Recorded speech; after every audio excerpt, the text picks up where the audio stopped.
अर्हन्त भासिरत्थं गणहर देवेहि गन्थियं सम्मं प्रणमामि भक्तिजुक्तो सुदृढान्महोदधिं शिरसा। सिद्धे जयप्रसिद्धे चौवियाराहणाफले पत्ते वन्दिता अरिहन्ते वोच्छम् आराहणाकंसो। श्रुतावतार मृत्यु पर लिखा गया सबसे प्राचीन ग्रंथ समाधि मरण की बात चल रही है। समाधि मरण में भगवती आराधना ये आधारभूत ग्रंथ है जिसके आधार पर हम ये बात कर रहे हैं। इस ग्रंथ में 40 अध्यायों में किसी साधक की मुनि की समाधि के विषय को विभाजित किया है और उसका जो 33वां अध्याय है अनुशिष्टि, इस अध्याय को हम समझ रहे थे। इसमें 773 गाथाएं हैं और ये भगवती आराधना का सबसे बड़ा अधिकार है और विशाल अधिकार है। 773 गाथाएं बहुत होती हैं और इसमें जब कोई शपक बिल्कुल संस्तर पे लेट गया है, संस्तर का कल मैंने अर्थ बताया था, है ना, लेट गए हैं और आचार्य ने सभी को नियत कर दिया है 48 साधुओं को। उत्कृष्ट 48 है, कम से कम 2 हैं बीच में और, है ना, और भी कम ज़्यादा हो सकते हैं, लेकिन कम से कम 2, अधिक से अधिक 48, इसके बीच में हो सकती है संख्या। अब इस अधिकार में आचार्य देव उस जीव को कर्ण जाप देते हैं, ये बात चल रही थी हमारी। और कर्ण जाप यानी समझ लो आज की भाषा में कहें तो गुरु मंत्र देते हैं।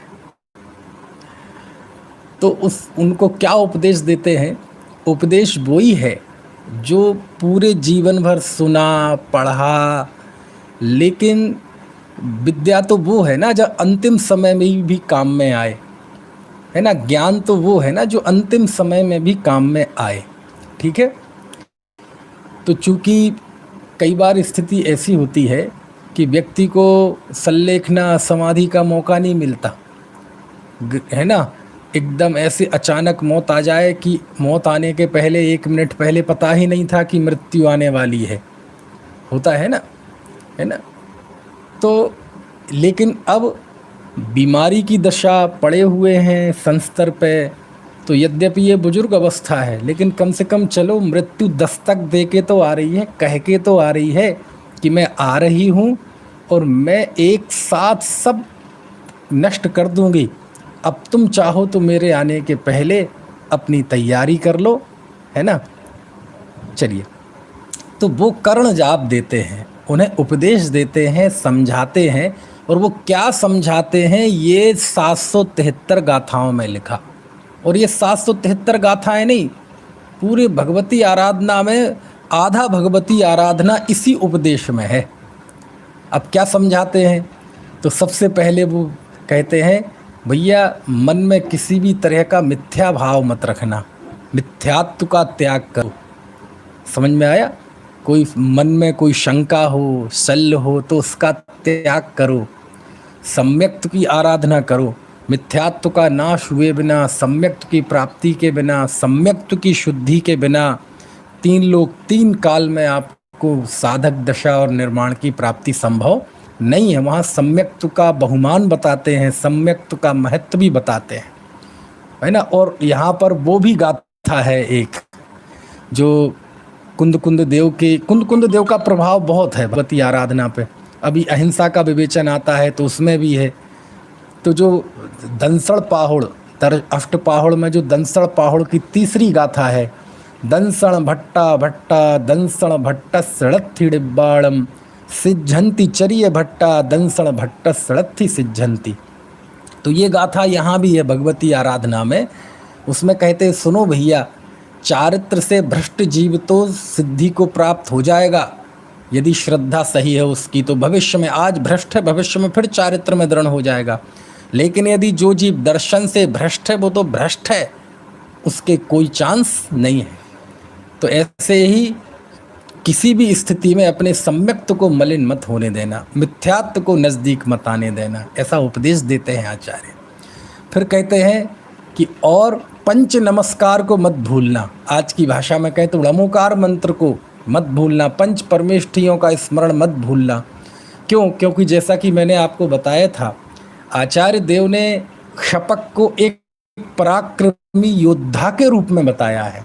तो जैसे कोई रणभूमि में योद्धा होता है और उसके हाथ में अपने देश का ध्वज होता है, तो उस ध्वज को धारण करने वाला जो हाथ है, हाथ मजबूत होगा, ताकतवर होगा, है ना, हाथ में ताकत होगी तो ध्वज को संभाले रहेगा। तो जैसे हाथ में ध्वज को संभालते हैं, ऐसी पंच परमेष्ठी पंच नमस्कार ये क्षपक रूपी योद्धा का हाथ है, जिसमें वह आराधना रूपी पताका पकड़े रहता है। इसलिए पंच नमस्कार को मत छोड़ना। समझ में आया ना? फिर उपदेश देते हैं कि इतना होने के बाद भी ज्ञानोपयोग मत छोड़ना। ज्ञानोपयोग मतलब जीवन भर जो हमने सूत्र पढ़े, गाथाएं पढ़ी, श्लोक पढ़ी, आचार्यों का उपदेश पढ़ा सुना, ये जो ज्ञानोपयोग है ना, इसकी आराधना करते रहना, मतलब स्वाध्याय करते रहना। वो तो उठा ही नहीं पा रहे, शास्त्र पढ़े हुए हैं तो स्वाध्याय मतलब क्या? अरे शास्त्र हाथ में रख के ही स्वाध्याय थोड़ी होता है। समझ में आए ना? अरे सूत्रों का विचार करना। अरे अंतिम समय में अभी एक गाथा निकल चुकी है पहले इसी भगवती आराधना में, कि इस श्रुत रूपी समुद्र में से एक किसी श्लोक का, अथवा और भी आया है, एक किसी पद का भी ध्यान करते करते क्षपक की समाधि हो जाती है। एक श्लोक, एक पद का ध्यान करते हुए भी समाधि हो जाती है। उपयोगो लक्षणम। समझ में आया ना? अहमेक को खलु शुद्धो, एगो में सस्त दो अप्पा, एको हम, ऐसा ध्यान करते करते समाधि हो जाती है। इसलिए इसको मत छोड़ना। और एक और मैं बात बताऊं, कितनी याद आ गई। मूलाचार में जहाँ समाधि के प्रसंग का वर्णन है, बहुत संक्षिप्त में है, ये तो बहुत विस्तार है। तो वहाँ पर जैसे समाधि मरण है ना, समाधि मरण को हम सल्लेखना कह दें, समाधि मरण कह दें, ठीक है ना, और संथारा, ऐसे कई कई नाम चलते हैं ना। वहाँ उसकी टीका में, मूलाचार की टीका में आचार्य वसुनंदी स्वामी ने एक गजब नाम दिया समाधि मरण को, गजब नाम दिया। वो मालूम क्या नाम दिया? आहा, सुन के आपको पता चलेगा कि जिन वचनों की, शास्त्र की, सूत्रों की क्या महिमा है। वहाँ आचार्य ने कहा स्वाध्याय मरण, समाधि मरण का दूसरा नाम दिया उन्होंने, स्वाध्याय मरण। समझ गए?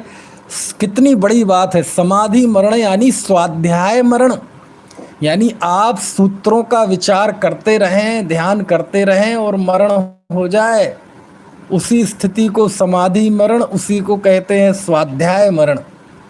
समझ में आया? कितनी अद्भुत बात है। तो यहाँ आचार्य कहते हैं ये मन जो है ना, मन बहुत चंचल है, तो इस मन रूपी बंदर को, इस मन रूपी मरकट को श्रुत रूपी वृक्ष पर लगा दो। समझ में आया? और इसी से दृष्टांत लेके गुणभद्र स्वामी ने, है ना, आत्मानुशासन में भी एक ऐसा छंद लिखा जिसमें ये कहा, इस मन रूपी मरकट को श्रुत रूपी वृक्ष पर लगा दो, है ना। श्रुत रूपी वृक्ष पर वह मन रूपी बंदर इस डाल से उस डाल, इस डाल से उस डाल तल फुदकता रहेगा, उछलता रहेगा, है ना। कभी प्रथमानियोग, करणानियोग, चरणानियोग, द्रव्यानियोग, कभी समय सार, कभी प्रवचन सार, कभी गोमठ सार, कभी छेड़ाला, कभी तत्वार सूत्र, इसको इस वृक्ष पर लगा दो, ऐसा लिखते हैं यहाँ। वह कर्ण जाप दे रहे हैं, गुरु मंत्र दे रहे हैं उस समाधि वाले, है ना, शपक को, है ना, ऐसा उपदेश देते हैं। और इसके अलावा वह उपदेश फिर 5 महाव्रतों की शुद्धि का उपदेश देते हैं। तो 5 महाव्रत तो उनके हैं, 5 महाव्रत तो पालन करते हैं, फिर उसका उपदेश क्यों देते हैं? इसलिए देते हैं कि समाधि में होना क्या है, समाधि में कुछ नया काम नहीं होना है। जो जीवन भर आपने साधना की है, बस उस साधना को बनाए रखना, बस इसी का नाम समाधि मरण है। मरने का नाम समाधि नहीं है।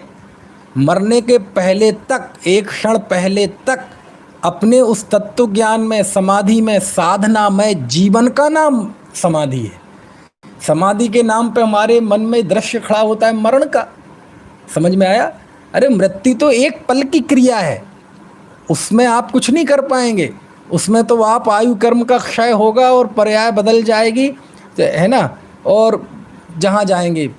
तो कहने का आशय ये है कि मरने का नाम समाधि नहीं है। मरने तक आपने जो जीवन भर साधना की, उस साधना में बने रहना, उससे डिगना नहीं, उससे च्युत नहीं होना, उसका नाम समाधि है।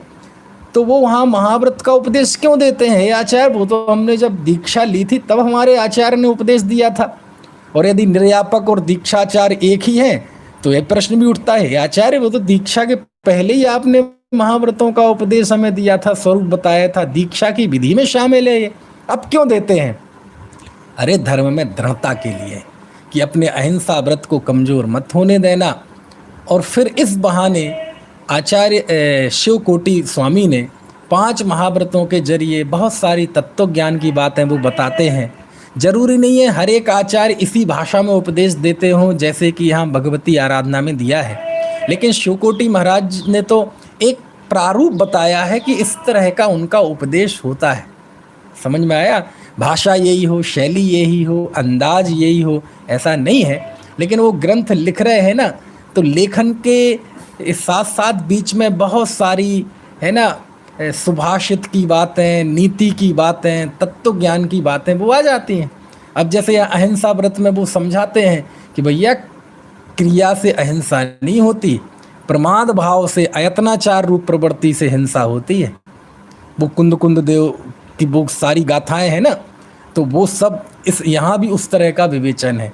और एक बढ़िया बात लिखी कि जैनेतरों में भी जब ब्राह्मण की हत्या, गाय की हत्या, स्त्री की हत्या को पाप कहा गया है, तो फिर बाकी प्राणियों की हत्या पाप कैसे हो जाएगा, पुण्य कैसे हो जाएगा? उनका भी त्याग करो। ऐसे अहिंसा महाव्रत का उपदेश दिया, सत्य महाव्रत का उपदेश दिया। समझ में आया? और सत्य महाव्रत उपदेश में 4 प्रकार के असत्यों का की विवेचन किया। सत्य का अपलाप, असत का उद्भावन, है ना, अन्यथा प्रूपण और गर्हित वचन। गर्हित वचन में किसी को निंदा नहीं करना, पैशून्य वचन नहीं बोलना, भंड वचन नहीं बोलना, किसी को दिल दुखा, ऐसे तो वो उस बहाने वो उन सब का भी विवेचन करते हैं। समझ में आया ना? तो भगवती आराधना इतना विशाल ग्रंथ है कि उसका एक एक प्रकरण भी अपने आप में एक छोटी छोटी पुस्तकें बन जाएंगी। और कहते हैं सुनो भैया, भक्ति जरूर रखना। जिनेंद्र भगवान की भक्ति की महिमा बताते हैं 9 गाथाओं में, कि बोले भक्ति के बिना कोई विद्या सफल नहीं होती। तुम सोचो हम भक्ति के बिना ही आराधक हो जाएंगे। जो भक्ति के बिना आराधना चाहता है वो ये समझ लो बिना बीज के फसल चाहता है। समझ में आए ना? ऐसा वो कहते हैं। यानी साधक दशा में भी, अंतिम समय में भी भक्ति ना भूले, भगवान का स्मरण करे, पंच परमेष्ठियों का स्मरण करे, उनके प्रति विनयांजलि व्यक्त करे, है ना, ऐसी सब बातें कहते हैं। तो अहिंसा व्रत का उपदेश देते हैं, सत्य व्रत का उपदेश देते हैं। अब पिछले जब श्रृंखला छूटी थी तो मैंने ये सब विस्तार से चीज़ें बताई थी। अब तो हम उस पॉइंट पर आने वाले हैं जहाँ पिछली 47वें व्याख्यान में 2-3 महीने पहले बात छूटी थी। फिर अहिंसा, सत्य, अचौर्य का उपदेश देते हैं, है ना, और उस जरिए वो फिर अचौर्य महाव्रत का स्वरूप बताते हैं। चोरी की निंदा करते हैं कि भैया तुमने किसी की चीज़ हरण कर ली तो आपने तो उसे फांसी दे दी। समझ में आया ना? उसको कितना क्लेश होगा।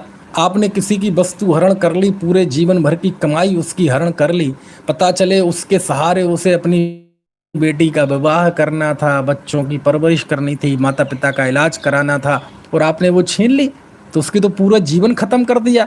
मान लीजिए वो आत्महत्या कर लेगा तो क्या होगा, इलाज के अभाव में उसके माता पिता का मरण होगा तो क्या होगा, बच्चे सड़क पे आ जाएंगे तो क्या होगा, ये सोचा है कभी? समझ में आए ना? इस तरह फिर आचार्य उपदेश देते हैं ब्रह्मचर्य का।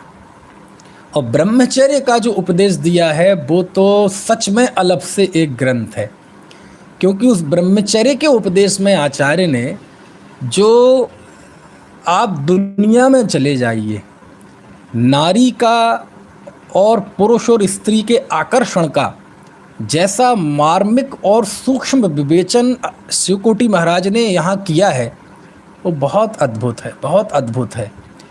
और यहाँ लगभग 200-250 गाथाओं में उन्होंने नारी निंदा की है। क्या किया है? नारी निंदा। यानी इन 250 गाथाओं को अलग निकाल दिया जाए और ये नारी निंदा प्रकरण के रूप में देखा जाए तो भी वो बहुत गजब होगा। तो आप कहें कि ये आचार्य नारी निंदा करते हैं, ऐसा क्यों करते हैं भैया? नारियों ने क्या बिगाड़ा है? अरे ये आप साधना की उस भूमि पर बात कीजिए कि वह व्यक्ति अंतिम समय चल रहा है, समाधि में स्थित है, तो उनको ऐसा उपदेश देते हैं जिससे उनके मन में कोई सूक्ष्म भाव इस संबंधी हो तो वो खत्म हो जाएं। उस समय नारियों की प्रशंसा करेंगे, उस समय माता पिता पत्नी का स्मरण दिलाएंगे, उस समय राग की बातें होंगी, उस समय आकर्षण की बातें होंगी। अरे उस समय तो यही कहा जाए कि भैया किस चीज़ की चिंता करते हो। और उस दौरान उन्होंने इतना बीभत्स स्वरूप बताया है नारी का कि सच में आज का माहौल थोड़ा ऐसा है, आज के समय में यदि ये नारी निंदा कोई लिख देना गद्य में तो उस पर नारियां केश कर दें। और आजकल तो वैसी असहिष्णुता का माहौल है, कोई किसी को बर्दाश्त कर ही नहीं पा रहा है, ख़ास तौर से जैनियों में। तो ये तो अच्छा है कि हमारे आचार्य ने लिखी है। यदि कोई है ना प्राचीन है, यदि कोई गृहस्थ लिखता ना तो अब तक तो उसको पता नहीं क्या क्या कह दिया जाता, और आज का कोई लिखता तो उस पर केस हो जाते, कोर्ट में चले जाते कि ये नारियों का अपमान है, नारी शक्ति का अपमान है। अरे नारियों ने ही तीर्थंकर जी पैदा किए, बड़े बड़े महापुरुष पैदा किए, माता ही उसमें है भक्तांबर में कि जिस माँ ने आपको जन्म दिया वह माँ भी धन्य है। समझ में आया? माँ के गीत गाए हैं, बोलो, जननी के गीत गाए हैं, तो आप नारी निंदा करते हो। अरे यहाँ माँ और बहन की बात नहीं है, माँ के रूप में तो सभी स्त्रियाँ अच्छी होती हैं, कितने ही उल्टा हो, कितने ही भ्रष्ट हो, वेश्या ही क्यों ना हो, लेकिन माँ के रूप में तो वो भी अच्छी होती है। समझ में आया ना? यह माँ बहन की बात नहीं है, ये जो एक कुदरती तौर पे एक स्त्री और एक पुरुष, ये बायोलॉजिकल, ये जो एक दूसरे के प्रति आकर्षण होता है, एक स्त्री का पुरुष और पुरुष का स्त्री के प्रति, ये जो है इसकी बात हो रही है, माँ और बहन की बात नहीं हो रही है। तो यहाँ बहुत लंबी इतना बुरा कहा है स्त्री के लिए, है ना, कि यह स्त्री जो होती है व्याघ्र कहा और ना जाने काला सांप कहा, ऐसी बहुत सारी बातें अब पिछले व्याख्यानों में मैंने बहुत विस्तार से बताया था। लेकिन वो उन्होंने गलत स्त्रियों की निंदा की है। बाद में फिर ये भी कहा कि जरूरी नहीं है सब स्त्रियां ऐसी हों, अणुव्रती तो स्त्री है, छुल्लिकाएँ भी तो स्त्री ही हैं, सीता जी, अंजना, चंदनबाला, ये भी तो स्त्रियां ही थीं, है ना। लेकिन उस तरह की साधिकाओं की चूँकि संख्या कम होती है और आमतौर पे छल वगैरह का भाव बहुत सामान्य पाया जाता है ना, मन में चंचलता, ये सारी चीज़ें, तो उन्होंने बहुत बीभत्स वर्णन, मतलब बीभत्स क्यों कहें, बीभत्स शब्द अच्छा नहीं है, मतलब बड़ा व्यवहारिक प्रैक्टिकली वर्णन जैसा हम दुनिया में देखते हैं वैसा वर्णन आचार्य ने यहाँ नारियों का किया है। किसको संबोधित करते हुए? उस शपक को संबोधित करते हुए जो समाधि में संस्तर पर लेटा हुआ है। समझ में आया ना? यानी ये निंदक। अच्छा, आपसे एक प्रश्न पूछता हूँ, मान लीजिए किसी आर्यिका की समाधि करा रहे हो तो उनको भी यही उपदेश देंगे? उन्हें ये उपदेश देने से क्या, नारी निंदा से क्या फायदा? अरे एक ये तो पैटर्न है केवल, ये कोई नारी की निंदा नहीं है, ये पुरुष का स्त्री के प्रति जो आकर्षण का भाव होता है और स्त्री का पुरुष के प्रति जो आकर्षण का भाव होता है, उस आकर्षण की निंदा है। तब वो किसी के अंदर भी हो, चूँकि मोक्ष मार्ग में पुरुष की प्रधानता है, क्योंकि मोक्ष पुरुष ही जाते हैं, है ना। नग्न दिगंबर दीक्षा पुरुष लेते हैं, शपथ श्रेणी पुरुष मारते हैं, इसलिए उनकी अपेक्षा बात आती है। अब मान लीजिए किसी स्त्री की समाधि हो रही हो तो इससे उलट आएगा, उसे पुरुष की निंदा की जाएगी कि नहीं। और यहाँ लिखा भी है कि पुरुष में भी ऐसी बातें होती हैं और ऐसी अब ये जो प्रसंग है नारी निंदा का, वैसे भी आप पढ़ेंगे, समाधि के प्रसंग से हटा भी दिया जाए और अलग से भी देखा जाए इसको, तो स्त्री के संबंध में इतना बारीक सूक्ष्म वर्णन आपको बहुत मुश्किल है कहीं मिलना। और जिस व्यक्ति के अंदर काम भाव होता है, काम भाव, उस व्यक्ति की कैसी दयनीय दशा होती है, उसका चित्रण आप पढ़ेंगे तो सच में कहेंगे कि ये आचार्य को इतना बारीक कैसे पता है। जिसके अंदर काम भाव होता है उसकी क्या दशा होती है। ऐसा कुल का नाश कर देता है, धर्म का नाश कर देता है, सारे समाज में बेइज्जत होता है, समझ में आए ना। सब कुछ लुटा देता है, पैसा लुटा देता है ना। आग की गर्मी से तो बचा जा सकता है, लेकिन जिसके अंदर काम का भाव होता है वो 24 घंटे जलता है, स्वास्थ्य का नाश करता है, आत्मसम्मान गिरवी रख देता है, गिड़गिड़ाता है स्त्री के सामने, पर स्त्री के सामने, वेश्या के सामने, सब कुछ नष्ट कर देता है, आत्महत्या तक का विचार करने लगता है, उसके पैर पड़ता है, उससे अनुज्ञा करता है, तुम हमें नहीं जाओगी तो हम मर जाएंगे, हम भिखारी बन जाएंगे, हम अंग का घात कर लेंगे, ऐसा वर्णन किया है। और गलत स्त्रियां कैसे कैसे अनुनय से, विनय से, है ना, छल से, आंसुओं के द्वारा पुरुष को बांधती हैं। यानी इतना तो हम आप रागी द्वेषी गृहस्थ पंचम काल हुंडा और सर्पणी काल के इस 21वीं शताब्दी के लोग नहीं जानते होंगे इतनी बात, जो बात बीतरागी संत ने लिखी है। तो कोई प्रश्न कर सकता है कि ऐसी बात क्यों लिखी, आचार्य को तजुर्बा था क्या? अरे नहीं भैया, ऐसा है, शादी नहीं हुई तो इसका मतलब ये थोड़ी कि है कि बारात में भी नहीं गए। कई लोग होते कि विवाह नहीं होता, वो कार्य किया नहीं होता, लेकिन उसकी बहुत बारीकी का ज्ञान होता है। क्यों? क्योंकि आसपास जिन लोगों से घिरे होते हैं ये तो भुक्तभोगी हैं ना हर चीज़ के। और पुराणों में तो इतनी बातें हैं, क्या क्या हो जाती है स्थिति, क्या क्या हो जाती है स्थिति, तो वो सब भी पुराण में भी लिखा है, वो मनुष्य की मनोवृत्तियाँ ही लिखी हैं, उससे भी पता चलता है। और एक और बात भगवती आराधना में है, आचार्य जब कोई भी बात बताते हैं तो इतिहास के पुराणों के दृष्टांत भी देते हैं, समझ में आए ना। एक एक चीज को समझाने के लिए वो मिसाल पेश करते हैं। तो यहाँ प्रथमान योग में जितनी कथाएं चलती हैं, ऐसे मेरे 100 से ज़्यादा दृष्टांत निकलेंगे जहाँ उन्होंने किसी के दृष्टांत दिए कि देखो जरा सी हिंसा करके वो नरक में चला गया, वह जरा सा चोरी का भाव करके नरक में चला गया, वह स्त्री के वशीभूत होकर उसने कुल धर्म का नाश कर दिया।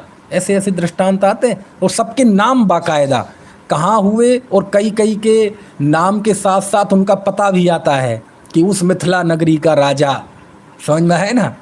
तो प्रथमान योग की बहुत सारी कथाओं के इशारे भगवती आराधना में है बस, और उन्होंने प्रथमान योग के वो अपनी बात को समझाने के लिए दृष्टांत के रूप में दिए हैं, ठीक है।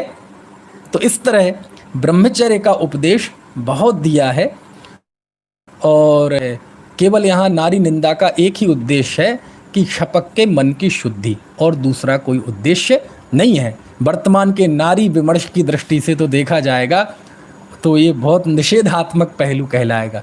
आप देखो नारियों के कितने नाम हैं, उन सब नामों का अर्थ आचार्य ने बताया है। जैसे कहा नारी को नारी कहते हैं, क्यों कहते हैं? बोले पुरुष को नारी से बड़ा शत्रु नहीं है ना। अरि यानी होता है शत्रु, अरिहंत बोलते हैं ना। तो चूंकि पुरुष का स्त्री के जैसा कोई शत्रु नहीं है जो उसका परलोक बिगाड़ती है, सब बिगाड़ देती है, इसलिए उसे नारी कहते हैं। उसका नाम बंदूक है, बंदूक से ही बना है बधू।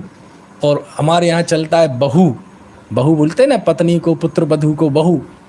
तो कहते बहू किसे कहती है? जो पुरुष को बांध लेती है, कस लेती है, उसे बंदूक कहते हैं। बोले स्त्री का एक नाम है प्रमदा। क्यों? वह पुरुष को प्रमाद में रखती है, आलस्य में रखती है, इसलिए उसे प्रमदा बोलते हैं। स्त्री का एक नाम है विलेया। क्यों? क्योंकि वह पुरुष को समस्त अमांगलिक सारी बुरी बातें उसके अंदर ला देती है, इसलिए उसे विलेया बोलते हैं। युवती कहा, युवती योषा। बोले क्यों? क्योंकि यह पुरुष को समस्त अनिष्टों के साथ, दुखों के साथ योग कर देती है, जोड़ देती है। अबला कहा, क्यों? क्योंकि यह पुरुष के धैर्य को नष्ट कर देती है। और हम लोग मजाक में भी बोलते हैं अबला। अबला मतलब आ बला। ऐसी इस तरह की व्युत्पत्ति तो नहीं की, लेकिन अबला का जो पुरुष के धैर्य को नष्ट कर दे उसे अबला कहते हैं, है ना। जैसे आज बोलते हैं ना औरत, औरत, तो जो बुंदेलखंडी होंगे वो समझ जाएंगे मेरी बात को। तो हमारे सबसे बड़े भैया हैं, वो इसकी व्युत्पत्ति करते थे। बोले औरत किसे कहते हैं? तो जैसे कोई चीज़ मन में आती है ना, ये मैंने ये सोचा, ये आइडिया आया, ये आइडिया आया, तो बुंदेली में ऐसे बोलते हैं और ना। बोले हमें तो ये औरी मतलब ऐसा मन में आया।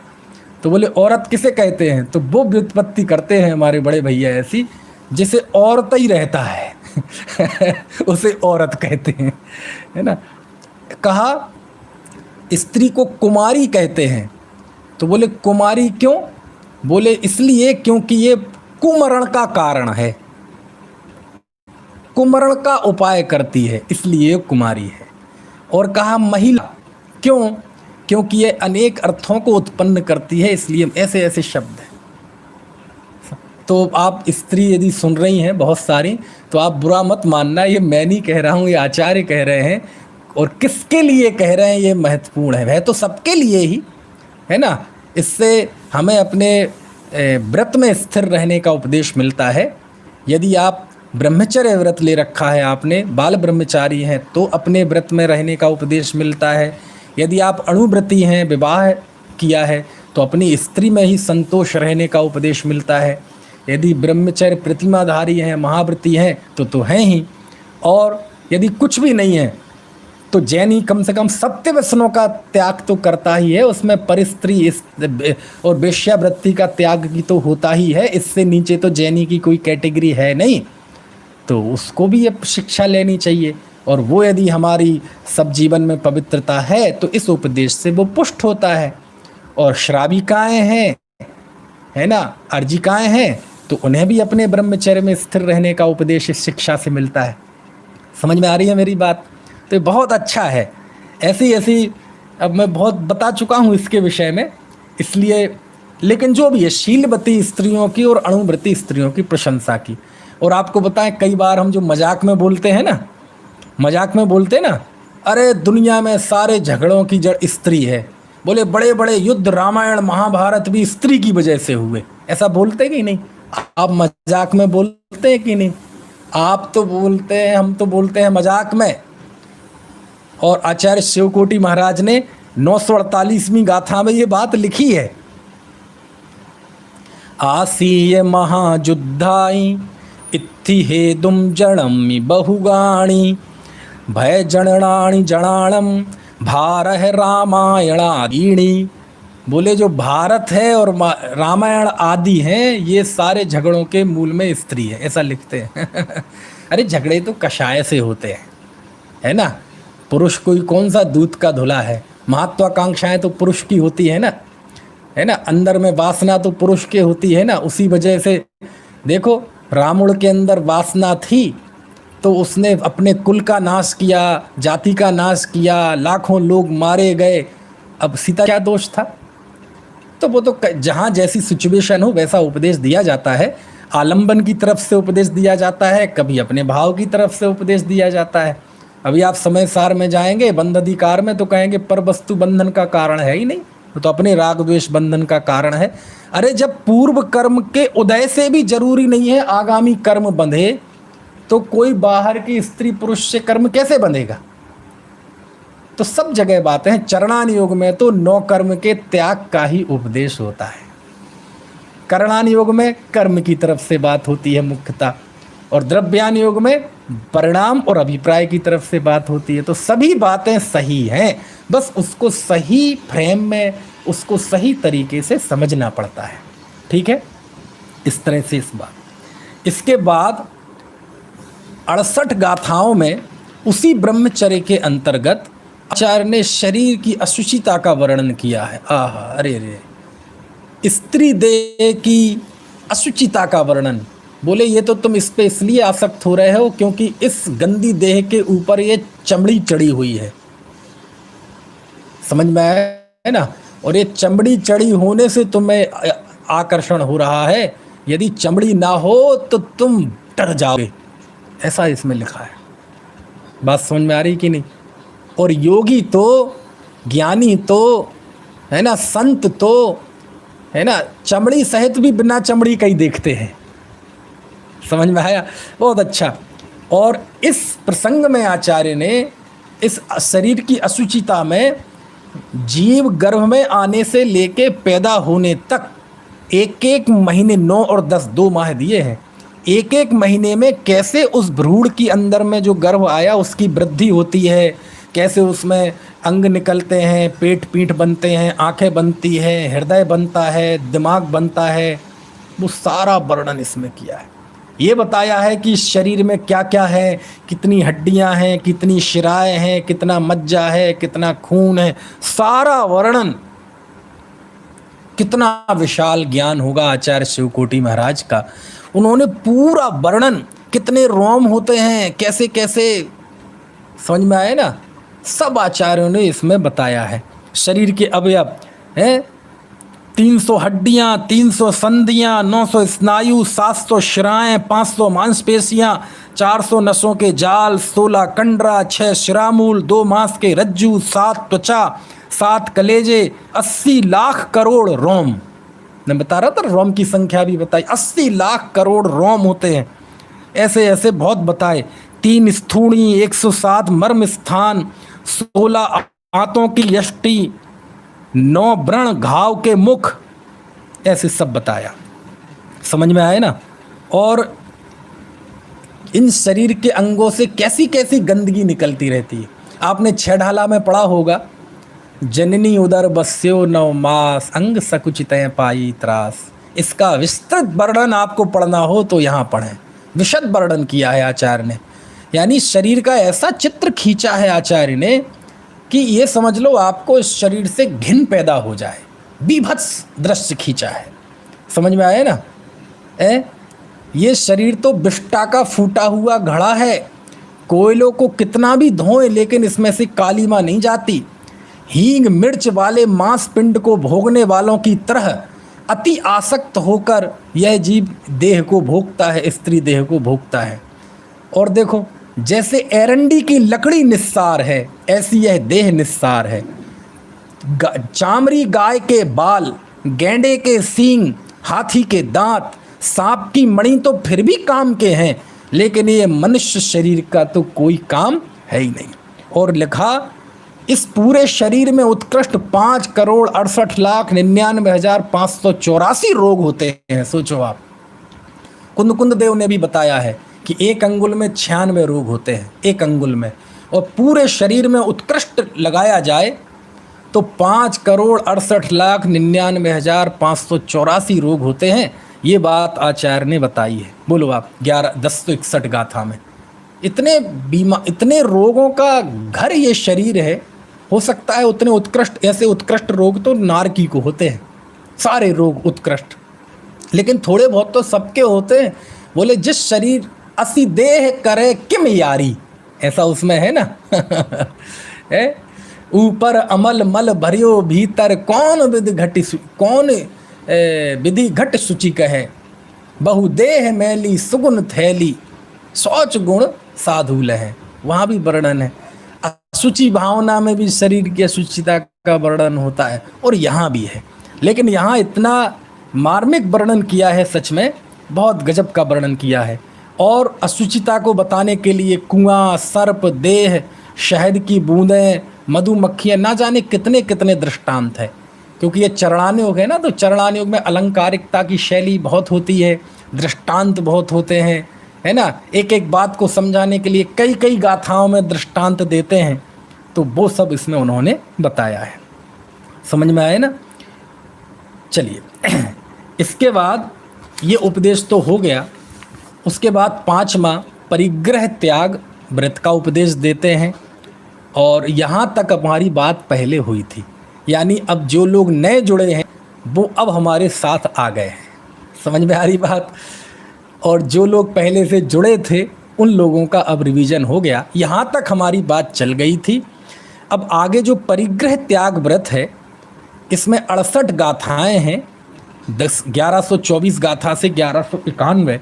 इसमें उन्होंने परिग्रह के त्याग, व्रती तो है ही, वो महाव्रत तो है ही, लेकिन महाव्रत से वो च्युत ना हो इसलिए उनको उपदेश देते हैं उनकी स्थिरता के लिए। इसमें एक बहुत बहुत महत्वपूर्ण बात कही है, बहुत महत्वपूर्ण, बहुत गजब की बात। इसमें ये कहा गया है कि अपरिग्रह मतलब क्या। तो अपन कहेंगे जो नग्नता है, नग्नता जो है यही अपरिग्रह है, इसी को ही हम मुनि धर्म कहते हैं। तो कहते हैं अचेलकत्व में नग्नता मात्र नहीं है। अचेलकत्व, अचेलकत्व चेल यानी होता है वस्त्र। तो यहाँ एक बहुत महत्वपूर्ण बात लिखी है, नग्नता जिसे हम दिगंबरत्व कहते हैं। बोले दिगंबरत्व मतलब केवल देह की नग्नता नहीं है।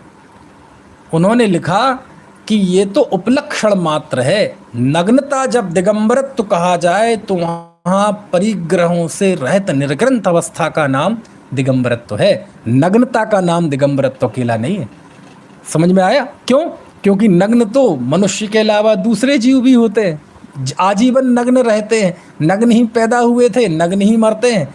दुनिया में देखा जाए तो त्रेंच सारे निर्वस्त्र रहते हैं, नारकी निर्वस्त्र रहते हैं, है ना।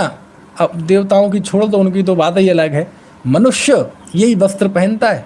तो कहते हैं निर्वस्त्र होना मतलब नग्नता यानी परिग्रह से रहित होना, निर्ग्रंथ दशा होना। कोई नग्न हो लेकिन परिग्रह हो तो वह नग्नता नहीं है, वो दिगंबर नहीं है। ऐसा लिखा, बहुत अद्भुत बात लिखी, बहुत अच्छी बात लिखी, है ना। फिर उन्होंने बताया परिग्रह के लिए क्या क्या नहीं करता ये जीव। शरीर को स्वास्थ्य का ध्यान नहीं रखता, देवगुरु धर्म की आराधना भूल जाता है, माता पिता को भूल जाता है, परिवार को भूल जाता है, सब कुछ क्या क्या अनर्थ नहीं करता ये परिग्रह के लिए। ऐसा परिग्रह त्यागने योग्य है। समझ में आया ऐसा। इसके बाद आचार्यों ने 5 समिति, 3 गुप्ती और 25 भावनाओं का कथन किया। उसको अभी मैं नहीं बताता हूँ। इसके बाद आप देखेंगे 70 गाथाओं में आचार्य ने निदान का वर्णन किया। क्योंकि महाव्रती तो है ही वो जीव जो क्षपक है, लेटा हुआ है संस्तर पे, वह महाराज श्री, लेकिन मन में कोई भाव तो आ सकते हैं ना। और निदान के साथ यदि किसी की मृत्यु हो जाए तो आप सोचो क्या दशा होगी। वो सेठ था ना, वो सामायिक कर रहा था, लेकिन इतनी प्यास लगी, वो कहानी सुनी होगी ना, कि दिया तेल से भर दिया और ये सोचा जब तक ये दिया जलेगा तब तक मैं सामायिक करूँगा। दिया बुझने लगा तो पत्नी ने आकर फिर तेल डाल दिया, फिर खाली होने लगा तो फिर डाल दिया। पत्नी ने तो अच्छे भाव से डाला था, लेकिन इतनी प्यास लगी कि वो हरण सिद्ध भगवान को भूल के मन में प्यास प्यास प्यास, और वो मरा और वह जी मेंढक हो गया पानी में। सामायिक करते करते मरा और मेंढक हो गया। सोचो आप, क्यों? भाव, निदान बांधा ना। तो कहते यदि मृत्यु के समय निदान रहेगा तो तुम्हारी समाधि बिगड़ेगी। तो यहाँ निदान के लिए आचार्य ने, है ना, 3 प्रकार की शल्यों का वर्णन किया, प्रशस्त, अप्रशस्त और भोगकृत। प्रशस्त तो ये है कि भैया मुझे ऐसा संयोग मिले भविष्य में कि मैं महाव्रती बन सकूं, दीक्षा अंगीकार कर सकूं, और यदि अधूरी साधना रह जाए तो मैं उस जन्म में पूरी कर सकूं। अप्रशस्त निदान क्या है? बोले मैं भविष्य में तीर्थंकर बनूं, गणधर बनूं, मेरे उच्च कुल में हूँ, जाति कुल में हूँ, ऐसे दुनिया के जो आकर्षण हैं, ग्लैमर, उसका निदान, वो अप्रशस्त निदान। और एक है भोगकृत निदान। और भोगकृत निदान में आचार्य ने एक बहुत अच्छी उपमा दी कि बोले आपने, अच्छा बताओ, आप में से जितने लोग सुन रहे हैं मन में सोचना, आपने कभी बकरों को लड़ते हुए देखा है? गजब की उपमा दी। बकरों को लड़ते हुए देखा है? बकरे कैसे लड़ते हैं बताओ? बकरे क्या करते हैं, जैसे लड़ने के लिए पहले तो वो पीछे जाते हैं, पीछे आते हैं दोनों, और जब एक उचित दूरी पर चले जाएं वो फ्लो बनाने के लिए, जैसे क्रिकेट में बॉलर रनअप लेता है ना, तो बकरे भी पहले रनअप लेते हैं ऐसे, और फिर उसके बाद वो तेजी से एक दूसरे की तरफ दौड़ते हैं और ऐसे उछल के एक दूसरे को सिर मारते हैं। कहते हैं यदि तुम त्याग कर रहे हो, व्रतादि का पालन भी कर रहे हो, भोगों को छोड़ भी दिया है, लेकिन यदि मन में तुम्हारे भाव है, वासना है, निदान है, तो कहते हैं ये ऐसा ही है कि जैसे बकरे लड़ने के लिए पहले दूर होते हैं और फिर इकट्ठे उसमें आते हैं। ऐसे ही जो व्यक्ति व्रत का पालन करके, धर्म आचरण करके यदि भोगों की आकांक्षा रखता है कि मैं तो स्वर्ग में जाऊंगा, मेरा तो पुण्य बंधेगा, मेरा तो यश होगा, नाम होगा, अभी इस शरीर में कष्ट सह लो, फिर सागरों पर्यंत स्वर्ग में सुख भोगेंगे, बोले ये जिसकी अंदर इच्छा होती है, हम तो राजा बनेंगे, यदि मनुष्य हुए तो मंत्री बनेंगे, भोग भूमि में जाएंगे, ऐश करेंगे, ये यदि भाव है तो बोले वो ऐसे ही है जैसे बकरा है, भिड़ने के लिए पहले दूर जा रहा है। यानी तुम्हारी ये भोग से रहित होने की साधना भी, ये निवृत्ति की साधना भी तुम्हारी भोगों के उद्देश्य से हो रही है, और ये भयंकर अनर्थकारी है। तो हे क्षपक, मन में यदि इस तरह का कोई भाव हो तो उसको छोड़ देना। समझ में आती है बात? बहुत बढ़िया है, बहुत बढ़िया है ना। और ऐसे जो बाहर में तो ब्रह्मचर्य हैं, लेकिन अंदर में इस तरह का निदान है, तो यहाँ शिवकोटि महाराज ने उस साधु को कहा नट श्रवण। नट श्रवण का कुंद देव ने कहा है, यहाँ भी कहा है कि अंदर में, बाहर से तो बिल्कुल त्यागी तपस्वी ब्रह्मचारी है, महाव्रती है, लेकिन अंदर में यदि पुण्य की लालसा है, भविष्य में सुख बुद्धि सुख की लालसा है, तो आचार्य यहाँ उसको कहते हैं नट श्रवण। श्रवण मतलब साधु, जैन साधुओं को श्रवण कहते हैं, लेकिन उसे कहते हैं नट श्रवण। नट श्रवण मतलब, नट तो आप जानते हैं, नटराज सुना होगा, कहीं मूर्ति रखी होगी, है ना। तो जैसे नट होते हैं ना, डांस दिखाते हैं, एक्टिंग करते हैं, है ना, रूप बनाते हैं विविध प्रकार के, देखा होगा आपने, फिल्में सीरियल देखी होगी ना, तो विभिन्न तरह के रूप बनाते हैं। तो जैसे वो अरुण गोविल ने रामचंद्र जी का रोल किया था रामायण में, जो पुरानी रामायण दूरदर्शन पे आई थी, फिर से प्रसारण हुआ था लॉकडाउन में उसका, तो वो तो निजी जीवन में तो बहुत अच्छे नहीं थे, लेकिन ऐसा एक्टिंग की राम की कि वो जहाँ जाए लोग पूजा करने लगे, और वो स्क्रीन पे आते थे तो लोग आरती उतारने लगते थे, हाथ जोड़ लेते थे। वो उस अरुण गोविल जो कैरेक्टर है, जो एक्टिंग कर रहा है, किरदार निभा रहा है, उसमें ही भगवान देखते थे। और आज भी ऐसा ही, हमने भी वो रामायण बचपन में देखी थी, आज भी हम राम शब्द सुनते हैं तो हमारे सामने वो ही रूप भरता है अरुण गोविल का। बात समझ? आज भी सीता सुनते हैं तो हमारे मुंह में वो दीपिका का रूप भरता है, वो जो जिसने सीता की एक्टिंग की थी। हनुमान सुनते हैं तो आज भी वो ही दारा सिंह का रूप भरता है। समझ में आया ना। महाभारत में अभी कृष्ण सुनते हैं तो आज भी जो महाभारत टीवी पे चली थी, जिसमें नीतीश भारद्वाज ने रोल किया था, आज भी वो ही मुद्रा उभरते। समझ में आया? ऐसा क्यों होता है? वो तो जो फर्स्ट इंप्रेशन दिमाग पे पड़ जाए ना। तो कहते हैं यदि कोई बाहर से त्यागी तपस्वी है लेकिन अंदर में निदान है, तो कहते हैं ये नट श्रवण है, ये तमाशा कर रहा है दुनिया के सामने। ऐसा लिखा, ये तो लिखा है इसलिए मैं मुंह से कह पा रहा हूँ, अन्यथा मेरी कहाँ हैसियत है। समझ में आए ना। ऐसे इस तरह से बहुत बढ़िया बढ़िया बातें, ठीक है। अपरिग्रह की बात की, और उसके बाद ऐसा लिखा भोगों की निंदा करने के लिए क्या दृष्टांत दिए कि जैसे खाज खुजाने का दृष्टांत दिया। अरे रे, जैसे कोई खाज खुजाता है ना, मल का कीड़ा उसी में मस्त रहता है, गंदगी का कीड़ा, ऐसे ही ये अज्ञानी भोगों में निदान करता है। कदली के तले में कोई सार नहीं, जैसे कोई कुत्ते की हड्डी चबाता है इस तरह ये निस्सार हैं। जैसे थोड़ी देर की छाया मिल जाए इस तरह ये भोग निस्सार हैं। जैसे नदी के प्रवाह में अंगूठे मात्र का स्पर्श किया जाए तो संसार में दुख तो है नदी के जल की भांति, और एक अंगूठे में इतना पानी आ जाए ना, इतना कहीं कदाचित तुम्हें थोड़ी मंद कषाय का वो मिल जाए सुख, तो बोले इतना है ना। मृग मारीचिका का उदाहरण दिया, सियार कुत्ते लाश को खाते हैं, ऐसे ही स्त्री का भोग उसका दृष्टांत, और इससे मानो अग्नि में घी डालने जैसी वह अंदर की विषयाकांक्षा भड़क जाती है। इस तरह कई कई गाथाओं में आचार्य ने निदान से बचने का उपदेश दिया। और फिर बाद में पार्श्वस्थ आदि जो भ्रष्ट मुनि हैं, उन भ्रष्ट मुनियों के लिए का भी त्याग करने का उपदेश दिया। इसके बाद और बात हम कल करेंगे।